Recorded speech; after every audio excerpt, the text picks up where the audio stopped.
उधर Donald Trump ने धमकी दी कि अगर ईरान ने एक हमला किया तो उसके जवाब में अमेरिका 20 हमले करेगा। यानी ईरान एक बम गिराएगा तो अमेरिका 20 बम फोड़ेगा। ईरान एक मिसाइल गिराएगा तो अमेरिका 20 मिसाइल फोड़ेगा और तब तक हमला करता रहेगा जब तक ईरान घुटनों पर नहीं आ जाता। ट्रंप की इस धमकी से पहले अमेरिका की सेना ने लगातार दूसरे दिन ईरान में एयर स्ट्राइक की, मिसाइलों की बारिश की, कई इलाकों को दहला दिया। इनमें ज्यादातर वो इलाके थे जो स्ट्रेट ऑफ हॉर्मुज के नजदीक है, ईरान के दक्षिणी छोर पर मौजूद हैं और अमेरिका ने दावा किया वहां दर्जनों ठिकानों पर बमबारी की गई। ईरान के कई शहरों में जोरदार धमाकों की वजह से खलबली मच गई।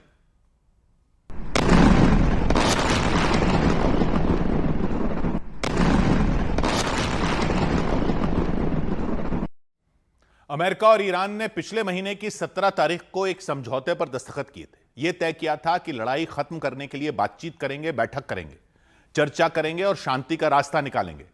तब सीज फायर को 2 महीने के लिए बढ़ा दिया गया था। लेकिन इस बात को 20 दिन भी नहीं हुए थे कि ट्रंप ने सीज फायर को खत्म करने की घोषणा कर दी। आरोप लगाया कि ईरान ने हॉर्मुज गलियारे के पास तेल ढोने वाले 3 जहाजों पर हमले किए। इसी के विरोध में अमेरिका ने एक बार फिर ईरान पर हवाई हमले शुरू कर दिए। पहले ही दिन ईरान के 80 सैन्य अड्डों को निशाना बनाने का दावा किया था।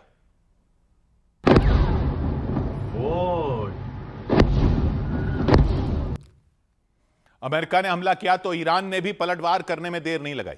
उसने पश्चिम एशिया के 3 देशों पर धावा बोला, उन देशों पर जहां अमेरिका के एयरबेस हैं, जहां उसके सैनिक तैनात हैं। ईरान ने कुवैत पर मिसाइल दागी, बहरीन पर मिसाइल दागी, कतर पर मिसाइल दागी। वहां अमेरिका के सैन्य ठिकानों को नुकसान पहुंचाने का दावा किया, क्योंकि ईरान का कहना है कि उसकी धरती पर जो हमले हुए वो इन तीनों देशों में मौजूद अमेरिका के एयरबेसों से ही किए गए। इस कार्रवाई के बाद ईरान ने चेतावनी भी दी कि अगर अमेरिका ने दोबारा आंख दिखाई, उस पर हमले किए, तो पश्चिम एशिया में मौजूद अमेरिका के एक एक एयरबेस को तबाह कर दिया जाएगा, उन्हें मलबे का ढेर बना दिया जाएगा।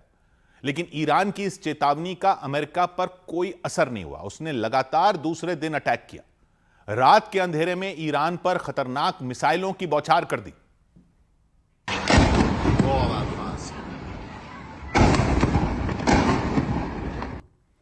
अमेरिकी नेवी की सेंट्रल कमांड ने दावा किया कि दूसरे दिन के हमले में उसने ईरान के 90 से ज्यादा सैन्य ठिकानों पर कहर बरपाया। उन ठिकानों पर जहां ईरान के एयर डिफेंस सिस्टम तैनात थे, जहां मिसाइलों की खेप रखी गई थी, जहां ड्रोन की खेप रखी गई थी, गोला बारूद की खेप रखी गई थी।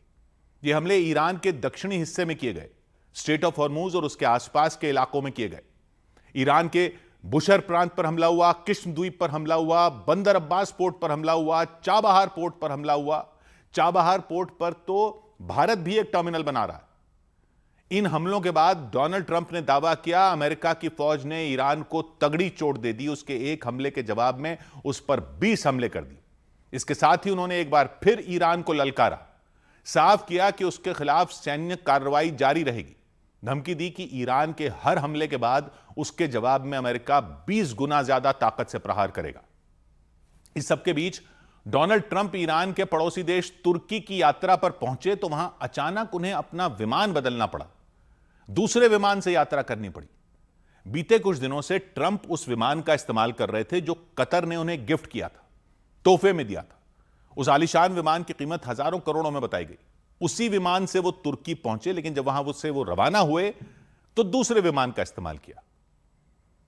अमेरिका के अखबार द न्यूयॉर्क टाइम्स ने रिपोर्ट दी कि ऐसा इसलिए किया गया क्योंकि अमेरिका की खुफिया एजेंसियों ने खतरे की चेतावनी दी थी कि ट्रंप की सुरक्षा पर संकट आ सकता है, उनकी जान खतरे में पड़ सकती है। और खुद ट्रंप ने भी इस बात को खारिज नहीं किया कि वो ईरान की हिट लिस्ट में सबसे ऊपर हैं, कि वो ईरान के दुश्मन नंबर 1 हैं। हालांकि उन्होंने इस दावे से इनकार किया कि सुरक्षा के खतरे की वजह से उन्हें तुर्की में अपना विमान बदलना पड़ा। ट्रंप के मुताबिक इसका सुरक्षा से कोई लेना देना नहीं। तुर्की की राजधानी अंकारा में नेटो की बैठक हुई। इसमें शामिल होने के लिए डोनाल्ड ट्रंप उस विमान से पहुंचे जो विमान पिछले साल कतर ने उन्हें तोहफे में दिया था। इस प्लेन को फ्लाइंग पैलेस, उड़ता हुआ महल भी कहा जाता है। 40 करोड़ डॉलर इसकी कीमत बताई गई। भारतीय रुपयों में करीब 3800 करोड़ रुपए की कीमत वाला है यह विमान। इसकी सवारी करने से पहले ट्रंप एयरफोर्स 1 प्लेन का इस्तेमाल कर रहे थे, जो लंबे वक्त से अमेरिकी राष्ट्रपति का आधिकारिक विमान रहा है। लेकिन पिछले हफ्ते ही उन्होंने एयरफोर्स 1 को छोड़ दिया था और नए विमान से यात्रा करनी शुरू कर दी। कतर से जो विमान गिफ्ट में मिला था उसमें उड़ान भरनी शुरू कर दी। रिपोर्ट बताती है ट्रंप तुर्की में नए वाले विमान से ही लैंड हुए थे, लेकिन नेटो की बैठक के बाद जब वो अंकारा से जाने लगे तो उन्होंने पुराने वाले एयरफोर्स वन प्लेन में उड़ान भरी। मतलब आए तो नए विमान में, गए पुराने विमान में। यह रिपोर्ट कहती है अमेरिका की खुफिया एजेंसियों ने अलर्ट जारी किया था, आशंका जताई थी कि अगर ट्रंप नए वाले विमान में रवाना हुए तो उन पर कोई खतरा आ सकता है, क्योंकि ट्रंप को अंकारा से उड़ान भरनी थी, वहां से जहां से ईरान के बॉर्डर की दूरी 1100 किलोमीटर के आसपास है। और ईरान के जखीरे में ऐसी कई मिसाइलें हैं जो 2000 किलोमीटर की दूरी पर मौजूद टारगेट को भी बर्बाद कर सकती हैं, उसके चिथड़े उड़ा सकती हैं। तो अमेरिका की खुफिया एजेंसियां ट्रंप की सुरक्षा में कोई भी चूक नहीं होने देना चाहती थी। रिपोर्ट कहती है इसीलिए तुर्की से उन्हें पुराने और भरोसेमंद विमान एयरफोर्स वन में रवाना किया गया। तुर्की से उड़ने के बाद वो ब्रिटेन में विमान उतरा, वहां अमेरिका के सैन्य अड्डे मिल्डनहॉल एयरबेस पर लैंड हुआ। उसी एयरबेस पर वो विमान भी खड़ा था जिसे कतर ने ट्रंप को गिफ्ट किया था, यानी जिस विमान से वो तुर्की पहुंचे थे। हालांकि ट्रंप ने भले ही अंकारा से ब्रिटेन का रास्ता एयरफोर्स वन में तय किया, लेकिन आगे की यात्रा के लिए वो एक बार फिर नए वाले प्लेन में ही रवाना हुए। उधर यूक्रेन ने दावा किया कि उसने क्राइमिया में रूस के कई तेल टैंकरों पर ड्रोन हमला कर दिया।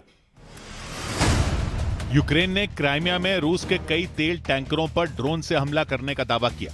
यूक्रेन के मुताबिक यह हमला रूस की सेना को सप्लाई होने वाले ईंधन को रोकने के लिए किया गया। इजरायल ने लेबनान में हिजबुल्लाह के अड्डों पर हमले जारी रखने की चेतावनी दी। इजरायल के रक्षा मंत्री ने साफ किया कि उनकी सेना किसी भी कीमत पर लेबनान में बनाए गए सिक्योरिटी जोन से पीछे नहीं हटेगी और उनकी एक कार्रवाई हिजबुल्लाह के खात्मे तक जारी रहेगी। ईरान युद्ध फिर से शुरू होने का खतरा तो खबरों में बना ही हुआ है। एक और खबर है इससे जुड़ी जिस पर लोगों का ध्यान ज्यादा नहीं जा रहा है, और ध्यान भी कैसे जाएगा, क्योंकि पब्लिक को तो इसका अंदाजा ही होता ही नहीं कि सड़कें भी इससे जुड़ी हुई हैं। जी, सौभाग्य की एक बात यह कि क्या ईरान युद्ध की वजह से हमारे यहां सड़कें नहीं बन रही, ईरान युद्ध की वजह से। और ये जो बारिश में सड़कें बहे जा रही हैं, गड्ढे हुए जा रहे हैं, क्या इनकी रिपेयर भी नहीं हो पाएगी? मतलब क्या आने वाले टाइम में हमें टूटी फूटी सड़कें झेलनी पड़ सकती हैं? अभी तो बारिश का मौसम है तो सड़कें बनाने का काम रुक जाता है, लेकिन क्या आपने नोट किया सड़कें बनाने का काम बारिश से पहले ही रुक सा गया था।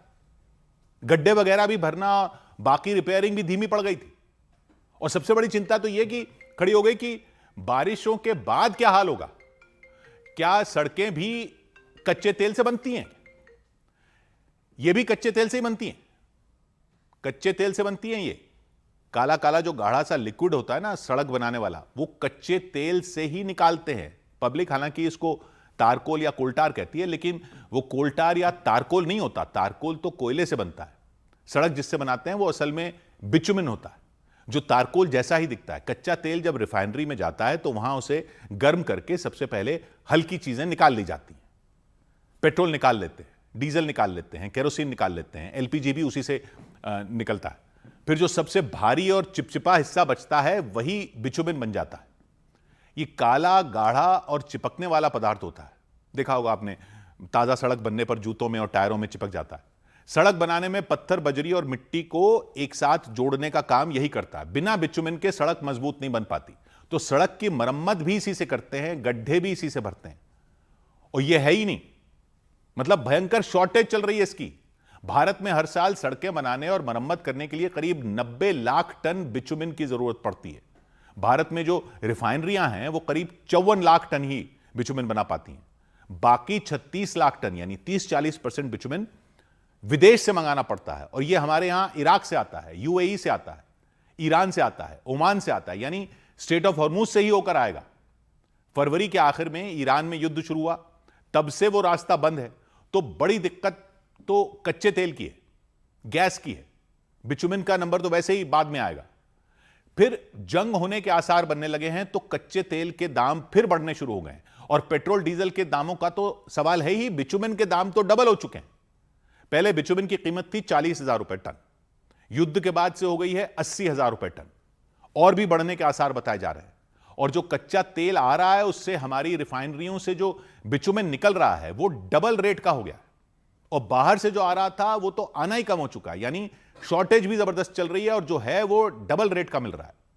सड़क बनाने के जो ठेके उठे हुए हैं, ठेकेदारों का कहना है कि वो पुराने रेट के हिसाब से उठे हुए हैं।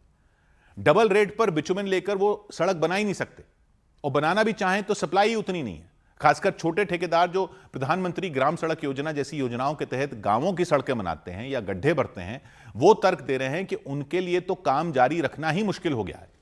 राज्यों की जो सड़कें बनती हैं उनका भी यही हाल है। बड़े हाईवे जो बन रहे हैं वहां भी काम धीमा हो गया है, कई जगह काम रुक गया है।